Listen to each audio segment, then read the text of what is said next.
Hi guys, welcome back to my channel. So, 'di ba, kung may gusto kayong panoorin katulad ng bagong The Delivery Rider na adventure and drama series, ay pwede mo na silang panoorin ng walang bayad na hindi pumupunta sa sinihan. Gawin nyo lang ay i-download nyo ang Rush TV at pindutin nyo ito. May lalabas dun na marami siya sa Netflix, mayroon siya mga anime, mayroon siya mga drama, and then mayroon siyang mga drama sa TV series, yan ito ganyan. Pero i-search nyo doon The Delivery Rider para magawa nyo doon. Ayun na yung full movie na talaga yon.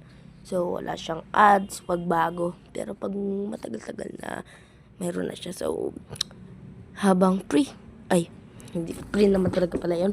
So, habang maganda pa, or kasi ganina pinanood ko siya, ganina ko lang siya dinhalot, sobrang ganda, fantastic. Pag hindi mo siya basta i-download nyo yung Rush TV sa so basta download nyo lang siya, tapos may search bar naman dun. So, i-search nyo lang The Delivery Rider. So, bye. Sana mag-subscribe kayo kasi gusto ko nang makabot ng ilang subscriber, 10 ganun. Pero sana naman. Bye.